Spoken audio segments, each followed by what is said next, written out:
Imagina un rey tan poderoso que su nombre resonaba en todas las naciones conocidas. Nabucodonosor, el gobernante supremo de Babilonia, era temido y reverenciado. Sus ejércitos conquistaron tierras, sus arquitectos erigieron maravillas, y su ciudad se convirtió en el símbolo de grandeza y gloria terrenales. Sin embargo, detrás de todo ese poder, había un hombre que desconocía los límites de su soberbia. La historia de Nabucodonosor, narrada en las páginas de las Escrituras, no es apenas sobre conquistas o grandiosidades. Es una historia que se sumerge en los más profundos conflictos del alma humana. La lucha entre el orgullo y la humildad, entre el poder del hombre y la soberanía de Dios. Él fue el instrumento escogido por el Altísimo para traer juicio sobre las naciones, incluido el pueblo de Israel. Pero también fue confrontado con su propia insignificancia ante el Creador. De un trono de oro al suelo, donde se arrastró como un animal, Nabucodonosor vivió una trayectoria que se convirtió en uno de los mayores testimonios de la misericordia y del poder de Dios. Es una historia sobre el precio de la arrogancia, pero también sobre la posibilidad de redención. Suscríbete al canal para más historias bíblicas emocionantes y activa la campana de notificaciones para no perderte ningún video. Era una noche tranquila en las llanuras de Mesopotamia, cuando en una casa rodeada por altos muros de ladrillos de barro, nació un niño que cambiaría el curso de la historia.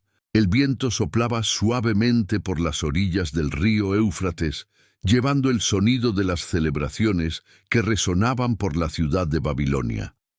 Aquella no era una noche cualquiera, pues el heredero del rey Nablar había llegado al mundo.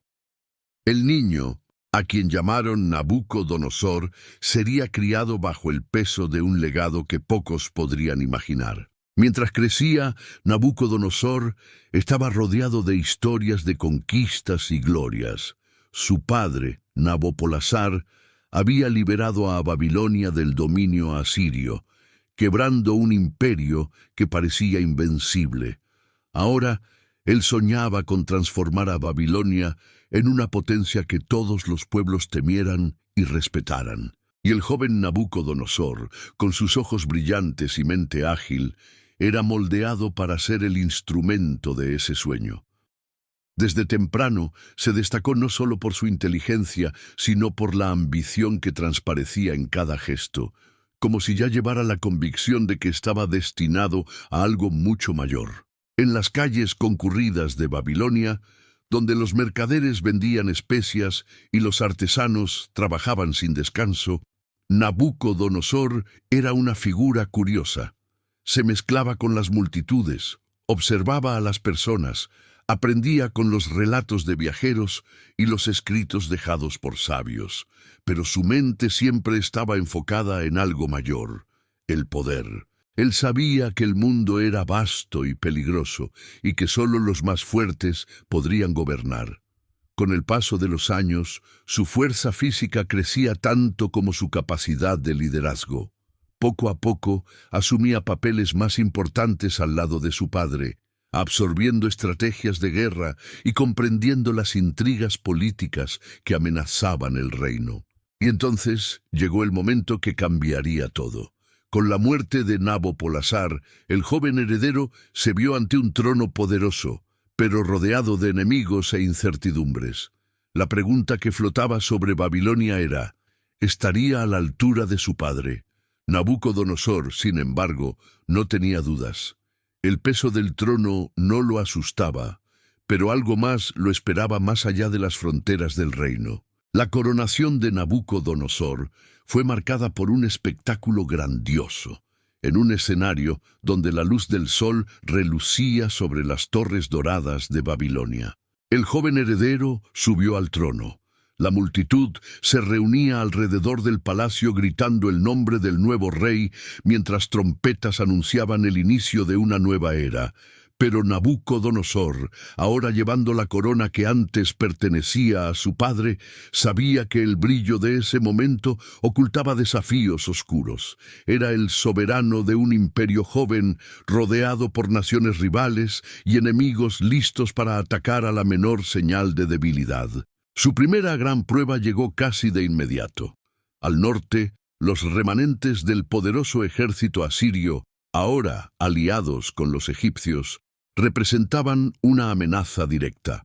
Aún se negaban a aceptar el ascenso de Babilonia y marchaban hacia Carquemis, una ciudad estratégica en el control de rutas comerciales. Nabucodonosor sabía que no podía esperar. Debía demostrar su poder y consolidar su posición como líder. Con el estruendoso sonido de los tambores de guerra, partió hacia la batalla, liderando su ejército con valentía. Bajo su mando, los soldados marchaban con disciplina implacable, cruzando ríos y desiertos. Carquemis sería el escenario de una de las batallas más significativas de su carrera, y cuando la lucha finalmente comenzó, el joven rey mostró al mundo de qué estaba hecho. Comandaba como un general experimentado, calculando cada movimiento, cada ataque, con una precisión aterradora. En el calor del combate, Nabucodonosor parecía invencible. Bajo su mando, egipcios y asirios fueron derrotados de forma aplastante, obligados a retirarse en desorden. Aquella victoria no solo aseguró el control de Carquemis, sino que consolidó el dominio de Babilonia sobre Mesopotamia. Más importante aún, transformó a Nabucodonosor en una leyenda viva. Cuando regresó a Babilonia, ya no era solo el hijo de Nabopolassar. Era Nabucodonosor, el conquistador, el rey que doblegaba naciones a su voluntad. Pero mientras el pueblo celebraba, él ya miraba hacia el horizonte. Había algo más, algo que sentía latir en sus venas, un deseo insaciable de expandir su reino y construir algo inolvidable. El eco de la victoria en Carquemis aún resonaba por toda Babilonia cuando Nabucodonosor volvió sus ojos hacia una pequeña pero obstinada nación al oeste, Judá. Situada entre grandes imperios, Judá se había convertido en un punto estratégico de interés para Babilonia, pero también en una fuente constante de resistencia, gobernada por reyes que oscilaban entre lealtades a Egipto y Babilonia. Judá era una herida abierta. Nabucodonosor sabía que debía cerrarla. El momento para actuar surgió en el año 597 a.C., cuando Joaquim, rey de Judá, intentó desafiar la supremacía babilónica. La respuesta de Nabucodonosor fue rápida e implacable. Lideró sus tropas directamente hacia Jerusalén. El asedio duró meses.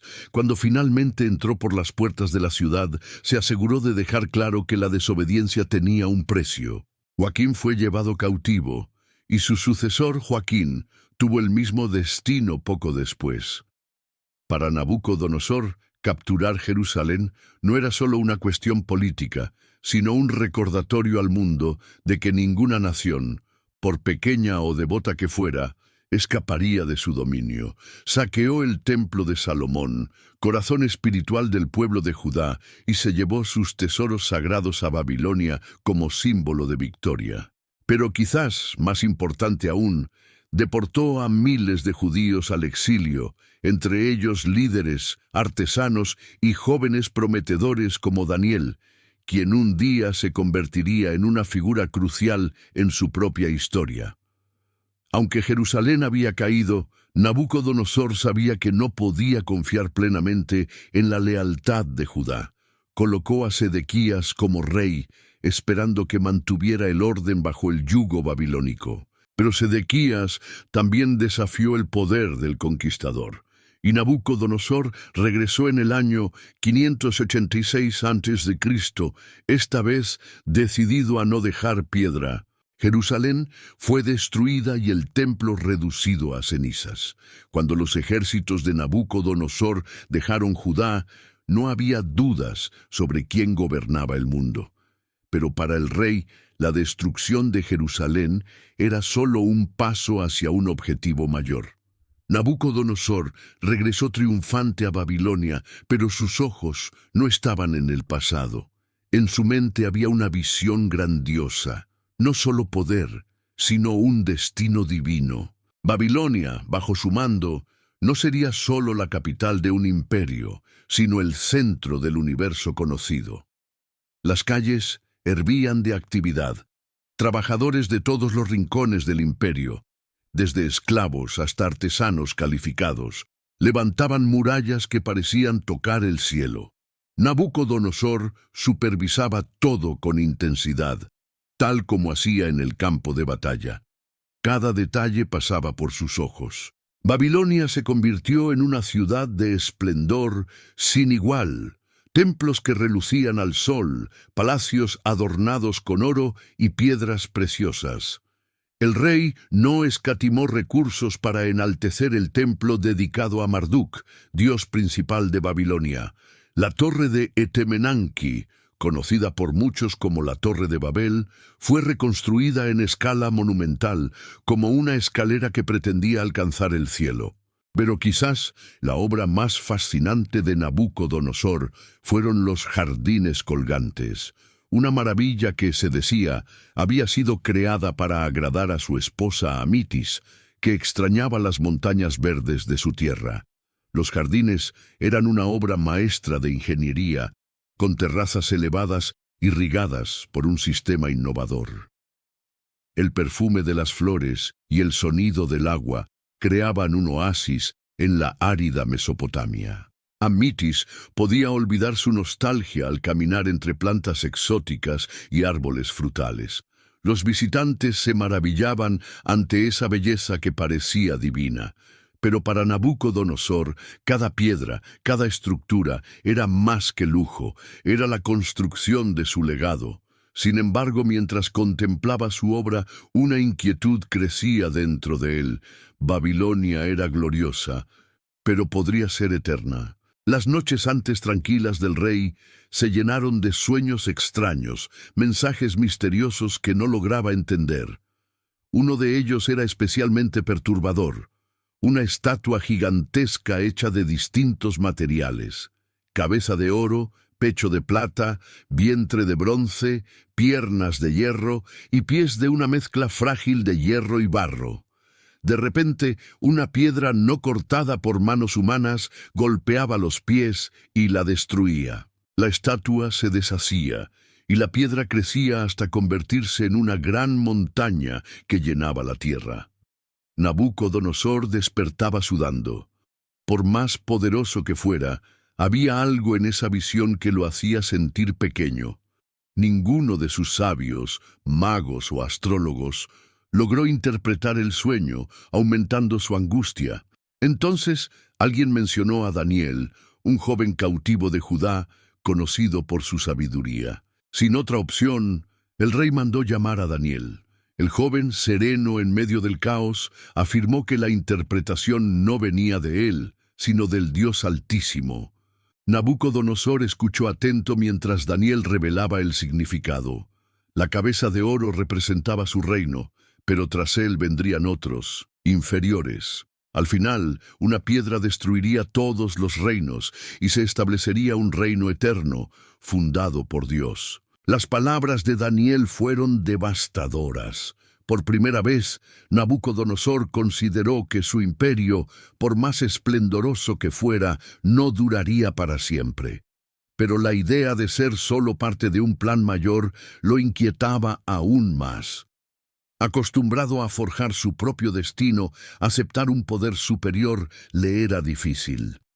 Aún así, reconoció la sabiduría de Daniel y lo ascendió a una alta posición en el reino.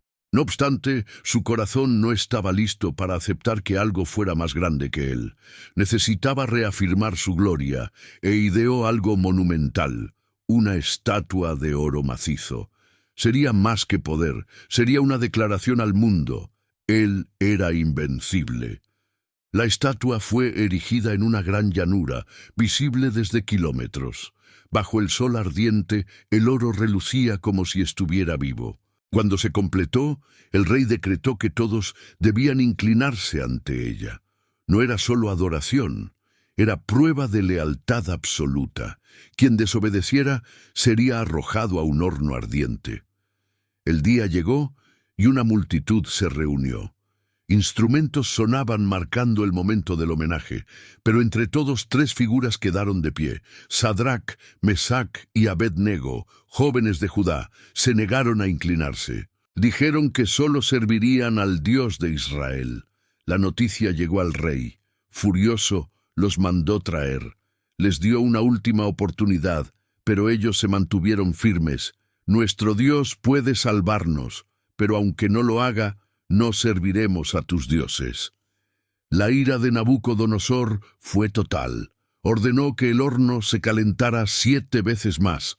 Los jóvenes fueron arrojados al fuego ardiente. El calor era tan intenso que los soldados encargados de lanzarlos murieron. Desde su trono, Nabucodonosor observaba esperando verlos consumidos. No era solo castigo, era demostrar que su voluntad era suprema.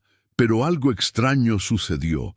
Los consejeros comenzaron a murmurar. El rey se levantó frunciendo el ceño. Algo en el horno llamó su atención. Se acercó, y lo que vio hizo que su corazón casi se detuviera. ¿Cuántos hombres arrojamos al fuego?, preguntó con voz grave y temblorosa. 3, oh rey, respondieron sus siervos, igualmente perplejos. Nabucodonosor señaló hacia el horno, los ojos abiertos por la incredulidad. Entonces, ¿por qué veo 4? Y el cuarto parece ser como un hijo de los dioses. Dentro del horno, Sadrac, Mesac y Abed-Nego estaban de pie, ilesos, caminando en medio de las llamas. Pero lo que más llamaba la atención era la figura que los acompañaba, brillando como hecha de pura luz. Las llamas, que deberían haber sido su destrucción, no los tocaban. Su ropa no se quemaba y ni siquiera olían a humo. Nabucodonosor, tomado por el miedo y el asombro, gritó: «Sadrac, Mesac y Abed-Nego, siervos del Dios Altísimo, salgan de ahí». Los 3 jóvenes salieron caminando lentamente. Los oficiales y gobernadores se acercaron para examinarlos incrédulos. No había ni una sola marca de quemadura. Era como si el fuego jamás hubiera existido. El silencio se rompió con la voz de Nabucodonosor, ahora llena de reverencia. «Bendito sea el Dios de Sadrac, Mesac y Abed-Nego, que envió a su ángel y los salvó. No hay otro Dios que pueda salvar de esta manera». A pesar del milagro que presenció, Nabucodonosor aún cargaba el peso de su soberbia.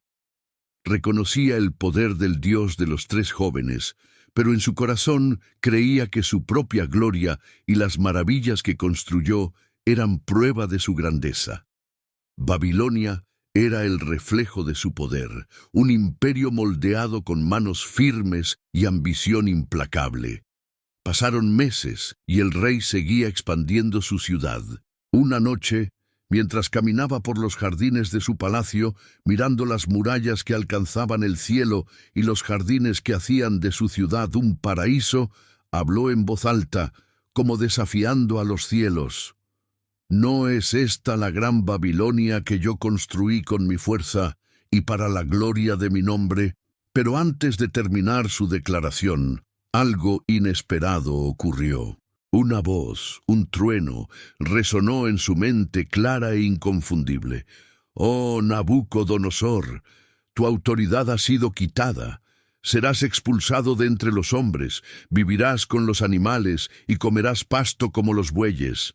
Así será hasta que reconozcas que el Altísimo gobierna sobre los reinos de los hombres y los da a quien quiere». En ese instante, Nabucodonosor sintió que su mente se quebraba. Gritó, pero su voz sonaba lejana, como si no fuera suya. Su postura altiva desapareció y huyó al campo como un hombre sin rumbo. Durante años vivió como un animal, comiendo del suelo y durmiendo a la intemperie. Su ropa se deshizo, su cabello creció como plumas de águila y sus uñas como garras de ave. El gran rey de Babilonia fue reducido a nada, pero incluso en su locura, algo comenzaba a cambiar. En medio de su humillación, empezó a entender que el verdadero poder no estaba en sus conquistas ni en las riquezas de su reino, sino en algo mucho más grande que había ignorado. Y entonces, en un momento simple pero lleno de significado, Nabucodonosor levantó los ojos al cielo. Después de años viviendo como bestia, algo en su corazón se quebró. Ya no era el rey arrogante que se jactaba de sus logros. Ya no era el hombre que creía ser invencible. Estaba frente a lo que quedaba de sí mismo, una criatura en las manos del Altísimo. En ese instante, su cordura volvió. Como si una niebla se disipara, finalmente vio la realidad. Sus primeras palabras fueron de reconocimiento, no de su fuerza, sino del poder de Dios. Declaró que el Altísimo reina sobre todos los reinos y que su soberanía jamás será desafiada. De vuelta en su trono, Nabucodonosor ya no era el mismo. Había aprendido que el verdadero poder no está en manos humanas, sino en aquel que gobierna sobre todo. La historia de Nabucodonosor nos enseña que la soberbia puede cegarnos ante las verdades más simples. Por más grandes que sean nuestros logros, nada se compara con la majestad de Dios. Su humillación fue un recordatorio. La gloria del hombre es pasajera, pero la de Dios es eterna. Nabucodonosor dejó un legado no solo de conquistas, sino de transformación. Nos muestra que incluso en medio de la caída hay redención. Cuando reconocemos nuestra fragilidad y volvemos al Creador, hallamos restauración verdadera. Así, el rey que caminó entre los más grandes conquistadores de la historia terminó su jornada con una lección grabada en el corazón. Toda la gloria pertenece a Dios. Si te gustó la historia de Nabucodonosor y quieres seguir otras historias de fe y superación, no olvides dar like al video, compartirlo con quienes amas y, por supuesto, suscribirte al canal para no perderte ningún contenido nuevo. Juntos, exploraremos más poderosas lecciones de la Biblia.